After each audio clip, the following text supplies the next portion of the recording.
Hello students, good morning. Welcome to the online portal of Dr. APJ Abdul Kalam Technical University, Lucknow. I am Dr. Tarun Kumar Gupta, Associate Professor in Department of Mechanical Engineering, GL Bajaj Institute of Technology and Management, Greater Noida. Dear friends, we are discussing here the subject Power Plant Engineering. Subject code is KME 076. We have already finished our first unit, thermal power plant. Today we will start second unit, hydroelectric power plant. This is our lecture 20th. So dear friends, first of all introduction about the hydroelectric power plant. What is in hydroelectric power plant? आपको ये पता होना चाहिए कि hydroelectric power plant में होता क्या है. See in hydroelectric power plant the energy of water utilized for generation of power using kinetic energy. Remember, important point है, using kinetic energy and potential energy of water by motion and position respectively. Friends, आप जानते हैं kinetic energy क्या होती है. What is kinetic energy? अगर मैं बात करूँ kinetic energy की, so kinetic energy half mv square. Half is constant, m mass for a specific fluid or any object is constant. The only thing variable is velocity. So जितनी ज़्यादा velocity होगी kinetic energy उसका square होगा, right? Similarly, if we are talking about potential energy, आप सभी जानते हैं that potential energy with respect to its position, so it is mgh, where m is the mass, g is the acceleration due to gravity. M and g are almost constant. Only variable is h, where h is the height, or in terms of hydroelectric or in terms of fluid we are saying it is a head.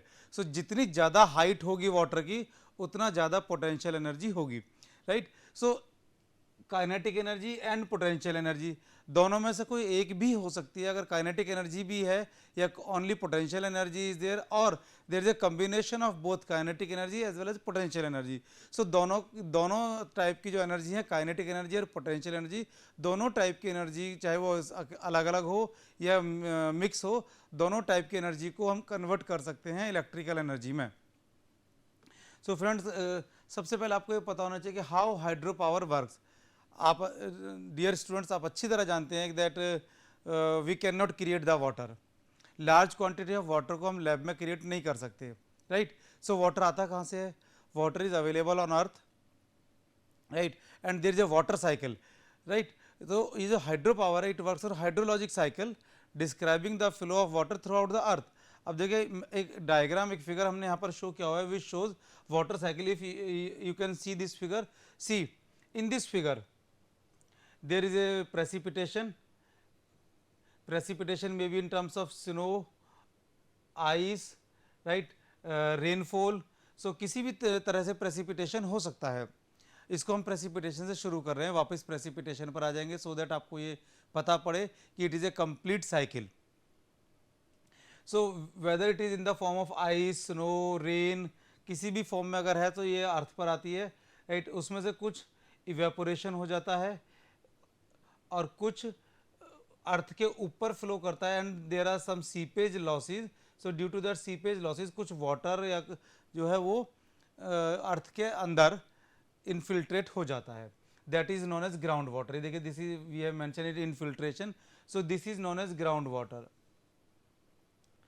ये जो water अर्थ के अंदर चला गया due to seepage, ये किसी तरीके से इन the form of spring, in the form of fresh water, in the form of let's say you can से रिवर, और किसी भी फॉर्म में वाटर अर्थ के ग्राउंड, अर्थ के नीचे से ऊपर आता है ये, right?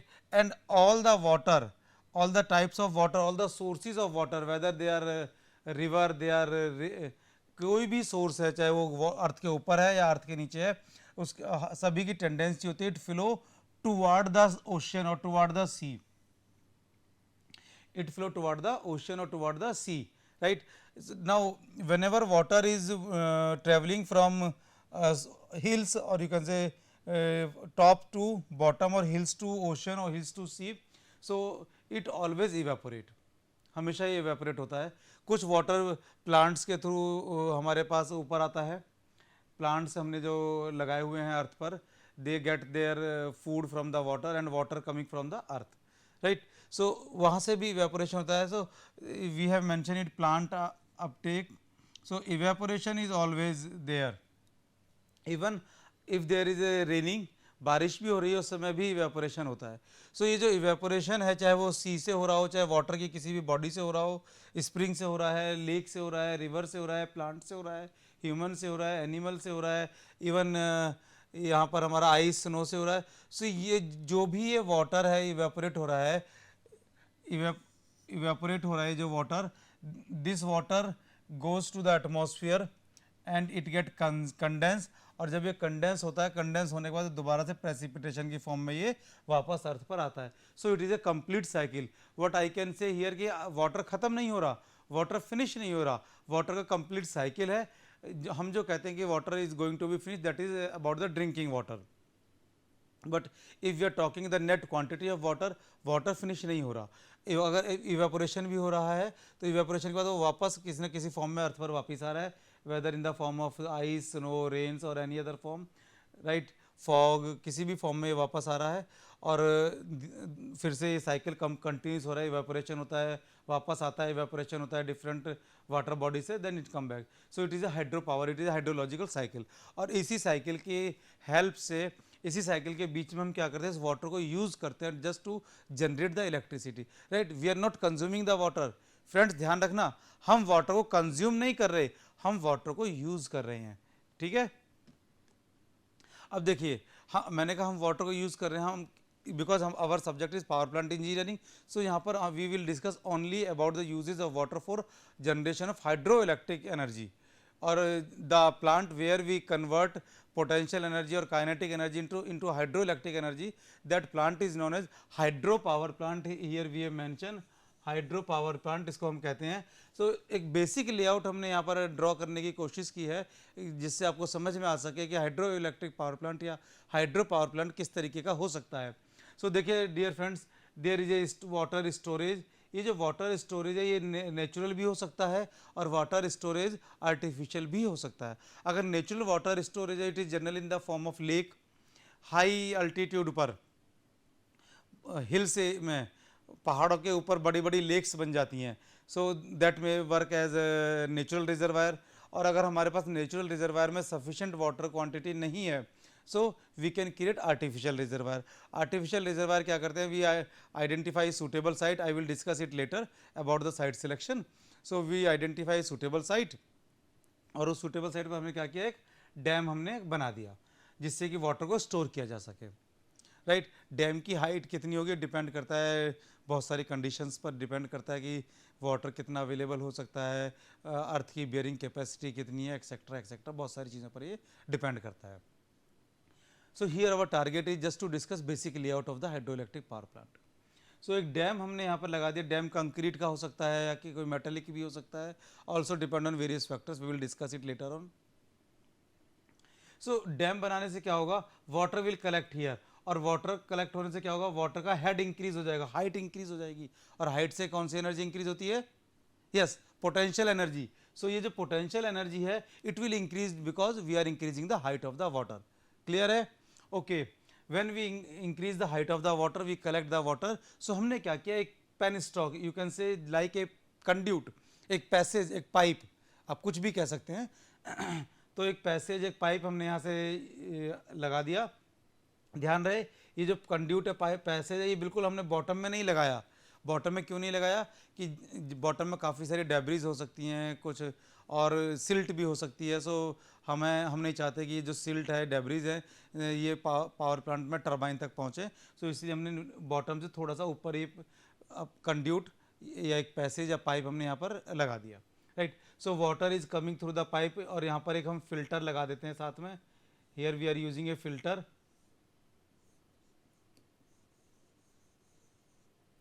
We are using a filter, आप ट्रेशर कह सकते हैं इसको. सो एक फिल्टर लगा दिया और पाइप के थ्रू ये वाटर पावर प्लांट तक सप्लाई किया जा रहा है. आप देख सकते हैं पावर प्लांट तक सप्लाई किया जा रहा है. बीच में हमने, इसको हम पेन स्टॉक कहते हैं, ध्यान रखिए. बीच में हमने एक सर्ज टैंक लगा दिया. सर्ज टैंक का फंक्शन क्या है, it helps in case of surging, means whenever water hammer is created, so it helps to remove release the pressure of water hammer. So I will discuss it again later on. यहाँ पर एक valve लगा दिया, valve control the flow of quantity of water कम ज़्यादा करना है तो इस वाल्व की हेल्प से हम कर सकते हैं। वाल्व के आगे देखिए एक नोज़ल लगाया हुआ है, नोज़ल का हमारा जो पर्पज़ है वो पर्पज़ ये है कि जो वाटर आ रहा है यहाँ पर, इस वाटर में काफ़ी प्रेशर एनर्जी बहुत ज़्यादा है, राइट। पोटेंशियल एनर्जी भी है, प्रेशर एनर्जी भी है, सो इसको ये कन्वर्ट कर देता है काइनेटिक एनर्जी में। और kinetic energy means high velocity जो लिक्विड है, और यू कैन से water, high velocity water, this high velocity water strike with the buckets of the turbine. आप देख सकते हैं बकेट्स ऑफ द टर्बाइन पर ये स्ट्राइक करता है, एंड व्हेन इट स्ट्राइक, सो ये जो टर्बाइन है it will rotate in this direction. ये बकेट यहाँ से आगे मूव कर जाएगी, so second bucket will come here, the water will strike with the second bucket, this second bucket again will move, then next bucket will come, and so on, right. So this turbine will rotate, और इस turbine में के centre में है एक turbine shaft, आप देख सकते हैं there is a turbine shaft. अब ये जो टर्बाइन शाफ्ट है, ये टर्बाइन शाफ्ट कनेक्ट होती है अल्टरनेटर, यू कैन से जनरेटर से, राइट। जनरेटर क्या करता है, जनरेटर को अगर हम किसी भी तरीके से जनरेटर के शाफ्ट को रोटेट करते हैं, means whenever we are giving mechanical energy to the generator, generator will convert that mechanical energy into electrical energy। Clear है सभी को? Okay, let's move forward. So इसी शाफ्ट पर हम जनरेटर को कपल कर देते हैं, ठीक है। Now water after striking the bucket और after striking the turbine, water comes to the tail race. ये आप देखिए ये टेल रेस में आ गया, और इस टेल रेस से इस वाटर को एज यूजुअल रिवर की तरह से हम इसको फ्लो कर देते हैं। नाउ यू कैन सी, देखिए यहाँ पर हम देख सकते हैं कि वाटर का हमने लिखा है ग्रॉस हेड, ये देखिए दिस इज HG, बट यहाँ पर हमने लिखा है net head and HF। So what is HF? HF is a head loss in friction. कितना भी कम कर लें but always there is some losses due to friction, right. So ये जो HF है ये थोड़ा सा हेड लॉस हो गया, रिमेनिंग जो हेड है that is net head available on the turbine, और जितना ज़्यादा हेड होगा उतनी ज़्यादा इलेक्ट्रिसिटी, उतनी ज़्यादा एनर्जी, इलेक्ट्रिकल एनर्जी डेवलप होगी। क्लियर है friends? Okay, let's move forward.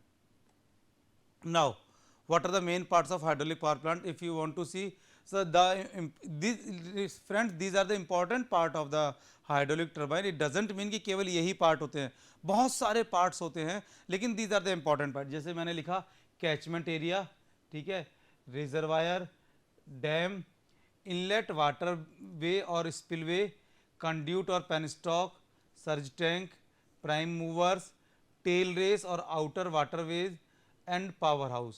These are the main parts, right. So we will discuss about these parts. Then let's say first of all catchment area. What is catchment area? Friends, I told you कि हमें water की requirement होती है hydraulic power plant में। Water, you can से water is the fuel, water is the only fuel which is required in hydro electric power plant. अब water कहाँ से आएगा?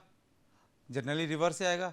Now in most of the cases a single river is not sufficient to collect such quantity of the water. So होता क्या है, उस single river के साथ बहुत सारे अलग अलग वाटर सोर्स आकर के जगह जगह से कलेक्ट होते हैं। जैसे एक मेन रिवर है, उस मेन रिवर के साथ बहुत सारी नहर कलेक्ट हो सकती है, हिल्स में से अलग अलग जगह पर हिल्स में बारिश हो सकती है, अलग अलग जगह पर हिल्स में अगर बारिश होगी तो वो वाटर भी अलग अलग सोर्स से आकर के कलेक्ट हो सकता है। सो देखिए जैसे हमने यहाँ पर लिखा हुआ है the catchment area of A hydro power plant is the whole area behind the dam draining into a stream or river across which the dam has been built at a suitable place।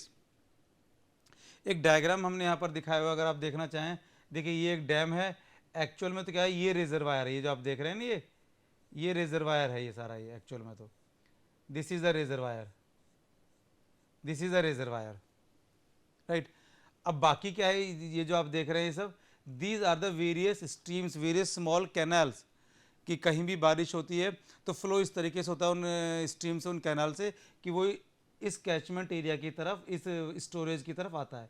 सो ये catchment area आप देख सकते हैं, means इतने reason में कहीं भी अगर बारिश हो रही है तो वाटर फ्लो होकर के इस कैचमेंट एरिया में आएगा। और ये जो कैचमेंट एरिया होता है, कैचमेंट एरिया स्क्वायर किलोमीटर्स में होता है, 100 square kilometre, 80 square kilometre, means जो हमने रिजर्वायर बनाए हुए अगर उसके 80 स्क्वायर किलोमीटर में या 100 स्क्वायर किलोमीटर के एरिया में जो बारिश हो रही है तो वो उस बारिश का जो पानी है वो पानी सीधा यहाँ रिजर्वायर में आएगा, वो फ्लो इस तरीके से मेंटेन किया हुआ होता है। बहुत सारी रिवर, जैसे गंगा रिवर की अगर हम बात करें, गंगा रिवर में अलकनंदा, मंदाकिनी, बहुत सारी रिवर आकर के मिलती हैं। So all these are the subsidiary rivers आप कह सकते हैं। और अगर हम डैम बनाते हैं गंगा रिवर पर कहीं भी, तो उन सभी रिवर्स को हम कहेंगे सब्सिडरी या हेल्पिंग रिवर्स। और जितने एरिया में से वो रिवर्स आ रहे हैं उसको हम कहते हैं कैचमेंट एरिया। ठीक है फ्रेंड्स, ओके नेक्स्ट पर चलते हैं, रिजर्वायर। अब रिजर्वायर क्या है? Reservoir is a type of storage, but in most of the cases it is open storage, right. मैंने बताया कि रिजर्वायर क्या है। रिजर्वायर नेचुरल भी हो सकता है, आर्टिफिशियल भी हो सकता है। नेचुरल रिजर्वायर का मतलब क्या है कि माउंटेन्स में, हिल्स में कहीं बहुत बड़ी लेक बनी हुई है और उस लेक में ग्लेशियर से वाटर आता रहता है और वहाँ से वाटर को हम यूज़ करने के लिए थ्रू पेनस्टॉक हम लेते रहते हैं, राइट। ये जो रिजर्वायर है परनियल रिजर्वायर भी हो सकते हैं। परनियल रिजर्वायर मीन्स बरसाती रिजर्वायर, कि रेनी सीजन में वाटर कलेक्ट हो गया, वहाँ से उस टाइम तक हम वाटर यूज़ कर सकते हैं, और रेनी सीजन ख़त्म हो गया सो वाटर के वहाँ पर नहीं है, वो ड्राई हो जाता है, एम्प्टी हो जाता है वाटर, सो उस केस में हम उसको यूज़ नहीं कर सकते। क्लियर है? Okay. Whole of the water available from the catchment area is collected in a reservoir behind the dam. If reservoir is artificial, so what we are doing, we are creating a dam, we are just stopping the water from the natural flowing. एक dam create कर लेते हैं हम। Dam की height काफ़ी होती है, so dam से क्या करते हैं, उस वाटर को कलेक्ट करते जाते हैं। So whole of the water available from the catchment area, ध्यान रखिए फ्रॉम द कैचमेंट एरिया, ये वर्ड ध्यान रखना, from the catchment area is collected in the reservoir behind the dam. क्यों कलेक्ट किया हमने? What is the purpose? The purpose of storing the water in the reservoir is to get a uniform power output throughout the year. Water हम collect कर लेते हैं और water कोशिश करते हैं कि वाटर इतना कलेक्ट कर लें उसमें हम कि थ्रू आउट द ईयर वहाँ से वाटर लेकर के हम इलेक्ट्रिसिटी जनरेट कर सकें और एक यूनिफॉर्म इलेक्ट्रिसिटी हम जनरेट कर सकें। मैंने बताया ना परनियल भी हो सकते हैं, ये मीन्स सीजनल भी हो सकते हैं। तो अगर हमें डैम क्रिएट करना ही है तो डैम क्रिएट करके इस तरीके से हम क्रिएट करें कि हम पूरे साल उससे इलेक्ट्रिसिटी ले सकें। अदरवाइज अगर आपको सीजनिंग पावर प्लांट यूज़ करना है, परनियल यूज़ करना है, तो in that case there is no need to create such dam, right. A reservoir can be natural or artificial. I have already mentioned it and I have already told you. A natural reservoir is a lake in high mountains and an artificial reservoir is made by constructing a dam across the river. Clear? अब बार बार हमने कहा dam dam dam, तो what is dam? A dam is built across a river for two functions. कौन कौन से two functions हैं ध्यान रखिए। समटाइम्स ये पेपर में पूछा जाता है शॉर्ट आंसर में, शॉर्ट क्वेश्चंस में, कि what are the purpose of creating the dam और building a dam. So you can write the first one is to impound the river water for storage, this is the first one. आप इसको लिख सकते हैं number 1 पर, ये सबसे पहला है। और अगर दूसरे की मैं बात करता हूँ, to create the head of the water, so it is second, right. So एक तो वाटर को स्टोर किया, स्टोर किस लिए किया? सो दैट हमें पूरे साल throughout the year uniform water की क्वांटिटी मिल सके। और सेकंड किस लिए किया? To create the head of water. I told you ना, हेड किस लिए क्रिएट करते हैं? हेड क्रिएट करने का हमारा फंक्शन है कि पोटेंशियल एनर्जी इंक्रीज हो जाए, mgh। सो m और g को तो हम चेंज नहीं कर सकते, बट h को हम चेंज कर सकते हैं। सो h को हमने चेंज कर दिया, राइट। डैम में be classified according to their structural material, such as means जिस मटेरियल का आप डैम बना रहे हैं उसी हिसाब से हम डैम को क्लासीफाई कर सकते हैं। जैसे हम कह सकते हैं timber dam, steel dam, earth dam, rock fill dam, masonry dam. So बहुत सारे टाइप्स के डैम हो सकते हैं, राइट। अब टिम्बर एंड स्टील डैम्स जो हैं, these are used for the height of 6 meter to 12 meter only, इससे ज़्यादा के लिए यूज़ नहीं होते। Timber means wooden, dam means steel means हम स्टील के गेट टाइप में लगा देते हैं। Earth dam are built for larger height up to about 100 meter. So up to 100 meter के लिए अगर आपको करना है तो you have to build earth dam. Clear? इसके बाद हम बात करते हैं स्पिलवेज की। सो डियर फ्रेंड्स, कई बार आपने सुना होगा कि हिल्स में, माउंटेन्स में बारिश बहुत ज़्यादा हो गई, सो पानी पीछे से बहुत ज़्यादा आ रहा है, डैम में पानी बहुत ज़्यादा हो गया, it can be dangerous to the dam, और ये डैम को तोड़ सकता है। तो उस केस में क्या करते हैं? उस केस में हम कुछ वाटर को स्पिल आउट कर देते हैं, मीन्स उसको फ्लो कर देते हैं, बाहर निकाल देते हैं डैम से। जो हमारा स्टोरेज है, रिजर्वायर है, उस रिजर्वायर से बाहर निकाल देते हैं, सो दैट ये जो हमारा डैम है ये सेफ रहे। ठीक है, सो हमने कहा स्पिल आउट कर देते हैं। स्पिल आउट कहाँ से करते हैं? स्पिल आउट करने के लिए स्पिल वेज का यूज़ करते हैं। आप देख सकते हैं ये एक डायग्राम हमने यहाँ पर ड्रॉ लगाया हुआ है। So this diagram is the spillway. एक डैम है, अगर डैम के वाटर की हाइट यहाँ से ज़्यादा हो जाएगी, इस लेवल से ज़्यादा हो जाती है, तो ये गेट्स ओपन कर दिए जाते हैं सो दैट एक्स्ट्रा वाटर वो स्पिल आउट हो जाए, बाहर निकल जाए और हमारा डैम सेफ रहे। क्योंकि आप जानते हैं कि डैम, अगर डैम टूट जाता है किसी भी रीजन से, डैम क्रैक हो जाता है, ब्रेक हो जाता है, सो बहुत ज़्यादा नुकसान होता है, बहुत सारे लोग मर जाते हैं। So when the water enter the reservoir basin, the level of water rise. I already told this is the purpose of the creating the dam. To relieve of the excess water, a structure is provided in the body of the dam or near dam or on the periphery of the dam. This safeguarding structure is called spillways और यहाँ से हम water को spill out कर देते हैं। Clear है friends? Okay, इसके बाद हम बात करते हैं पेनस्टॉक की। पेनस्टॉक को मैंने आपको दिखाया था, penstock are just like you can say pipes. So यहाँ पर हमने एक डायग्राम, एक फिगर, एक फोटो लगाया हुआ है। अगर आप इसके बारे में अभी आपको बताऊंगा। ये जो पाइप्स आप देख रहे हैं, these pipes, these are the penstocks. ये जो सारे पाइप्स आप देख रहे हैं, right. So what is penstock? Penstock is a channel और pipe for conveying water to a hydro electric station और वाटर व्हील। मीन्स टरबाइन तक या हाइड्रो इलेक्ट्रिक स्टेशन तक डैम से वाटर को जो कन्वे कर रहा है, पैसेज, पाइप, चैनल, उसको हम कहते हैं penstock. Now depending on topography and technological options available at the time of construction, penstock may be located above the ground, below the ground, and these can be made of the steel, reinforced, pre-stressed concrete, composite material, even sometimes they can be made of cast iron also, right. So the conduit जो है, ये जो है, these may be open or closed. Open means you can say there it can be like a canal, so it can be open. Closed means this can be a pipe. So open conduit are canal and flumes, and closed conduits are tunnels and pipelines. So ये जो diagram हमने दिखाया हुआ है, this diagram shows 27 penstock. एक ही dam से 27 penstock हैं, हुज डायमीटर इज 25 फीट। ध्यान, कितना डायमीटर है? 25 फीट। आप समझ सकते हैं 25 फीट डायमीटर, राइट। और ये कहाँ का डायमीटर है? Chief Joseph dam on Columbia river in Washington. So आप इसको गूगल कर सकते हैं फ्रेंड्स, गूगल से देख सकते हैं आप इसको। मैंने एक लिंक यहाँ पर प्रोवाइड किया हुआ है, अगर आप इस लिंक पर जाएंगे तो इस लिंक पर आपको ये डायग्राम, आपको इसकी डिटेल आपको मिल जाएगी। इसके बाद हम डियर फ्रेंड्स बात करते हैं सर्ज टैंक की। मैंने आपको बताया सर्ज टैंक क्या है। Surge tank helps us to relieve the water hammer. So आपको सबसे पहले तो ये पता होना चाहिए वाटर हैमर क्या है। आप इस देखिए, पहले इस डायग्राम को देखिए, मैंने ये जो इसके बारे में बाद में बताता हूँ क्या लिखा है मैंने। तो इस डायग्राम को आप सबसे पहले देखिए। इस डायग्राम में क्या है? एक रिजर्वायर है, डैम हमने क्रिएट किया हुआ है। लेट्स से अभी हमारे पास ये सर्ज टैंक नहीं है, इसको आप भूल जाइए, इसको मैं हाइड कर देता हूँ, राइट। सम टाइम से जो हमारा डैम है, रिजर्वायर और जो ये टर्बाइन प्लांट है, हाइड्रोलिक पावर प्लांट, इसका डिस्टेंस काफ़ी ज़्यादा होता है। Sometimes this distance can be 20 kilometer, 30 kilometers. So 20 से 30 किलोमीटर का भी डिस्टेंस हो सकता है। Also there is a variation of the height, 100 metre, more than 100 metre, 250 metre height भी हो सकती है। अब देखिए यहाँ से जो वाटर आएगा उसकी और यहाँ तक जाएगा, due to difference in the level and कि उसकी स्पीड कितनी ज़्यादा होगी वाटर की, राइट।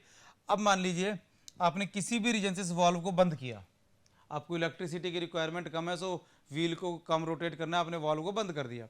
अगर वाल्व को बंद करेंगे, पीछे से ये जो पाइप है 20 किलोमीटर लंबा, इसमें पीछे से वाटर आ रहा है, स्पीड से वाटर आ रहा है। सो व्हाट हैपेंड, जैसे आपने वाल्व क्लोज किया, there will be a pressure, back pressure बनेगा और and it will try to burst the pipe.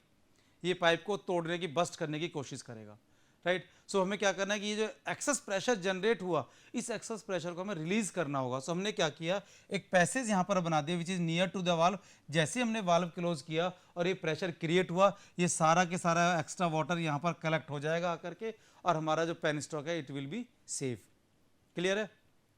अब इसका दूसरा पॉइंट लीजिए, आपको इस वाटर इलेक्ट्रिसिटी ज़्यादा जनरेट करनी है, आपने इस वाल्व को पूरा ओपन कर दिया या पहले से ज़्यादा ओपन किया। अभी 20 किलोमीटर का पाइप है, 30 किलोमीटर का पाइप है, सो वाटर को आने में थोड़ा सा टाइम लगेगा। तब तक क्या हम उसकी स्पीड को कम करते रहें, कम पर चलाएं? नो। सो जैसे ही आपने वाल्व ज़्यादा ओपन किया, ये जो एक्स्ट्रा वाटर यहाँ पर आपने कलेक्ट किया हुआ था, ये वाटर यहाँ से इसमें मिक्स होना शुरू हो जाएगा और धीरे धीरे पीछे से वाटर आ जाएगा, तो वाटर की सप्लाई नॉर्मल हो जाएगी। क्लियर है? So I can say it is a small reservoir और tank in which the water level rise और falls to reduce the pressure swings so that they are not transmitted in full to a closed circuit. It helps to take care of water hammer. इसके बाद मैंने आपको बताया water hammer आपको पता होना चाहिए क्या है. So I have defined the water hammer. Water hammer is a phenomena that can occur in any piping system when valves are used to control the flow of liquid. और इस case में हम क्या करते हैं, वाटर यूज कर रहे हैं, सो इसका नाम हमने दिया हुआ है वाटर हैमर यहाँ पर. Right, water hammer is the result of a pressure surge और high pressure shock wave that propagate through a piping system when, ध्यान रखना, when a fluid in motion is forced to change the direction or stop suddenly. आपने एकदम रोकने की कोशिश करी, ठीक है. Water hammer can occurs when an open valve suddenly close. The impact of the water hammer result in a shock wave that propagate at the speed of sound in the piping system or within the column of water after the pump. Right, तो water hammer के effect क्या हो सकते हैं? Pump and flow system में भी damage, leakage, rupture pipes, external property damage, accidents, down time और maintenance. इसके बाद हम बात करते हैं प्राइम मूवर्स की. प्राइम मूवर्स क्या है? Prime movers are the turbines. ये बहुत सारे टर्बाइंस हैं, अलग अलग टर्बाइंस हैं. इम्पल्स टर्बाइन है, रिएक्शन टर्बाइन आप लोगों ने पढ़े हुए हैं ये. सो ये वही टर्बाइंस हैं. इसके साथ साथ ड्राफ्ट ट्यूब. ड्राफ्ट ट्यूब हम रिएक्शन टर्बाइंस में यूज़ करते हैं. ड्राफ्ट ट्यूब का पर्पज़ क्या होता है? It allow the turbine to be set above the tail race level without loss of head, and also it regain by diffusing action that majority of kinetic energy delivered to it from the runner. So it is only used in reaction turbine. इसके बाद हम बात करते हैं power house की. Power house is a building where turbine, alternator and auxiliary plants are housed. अब what are the advantages of hydroelectric energy? It is renewable and less costly, it is pollution free, it is reliable, क्योंकि water आपके पास available है and water is the resources. Right, it is adjustable, it create lakes. सो कई बार हम क्या करते हैं, लेक हमें क्रिएट करनी पड़ती हैं. फास्टर डेवलप्ड लैंड कि ये hydro electric power plant remote area में इंस्टॉल किए जाते हैं और वहाँ से इस लैंड को ये डेवलप करते हैं. It is multi, these are the multi function. Means ये जो वाटर आपने स्टोर किया, this water can be use for fisheries, irrigation, recharge the ground level etcetera. अगर मैं डिसएडवांटेज की बात करता हूँ तो वेरी हाई इनिशियल कॉस्ट, क्योंकि आपको डैम बनाना है, आपको रनिंग वाटर को स्टोर करना है. So dam is very costly. Limited plant locations, हर जगह पर हम इसको नहीं लगा सकते. डिस्टेंस फ्रॉम द सिटीज़ से काफ़ी दूर होता है, सो ट्रांसमिशन कॉस्ट काफ़ी ज़्यादा आ जाती है.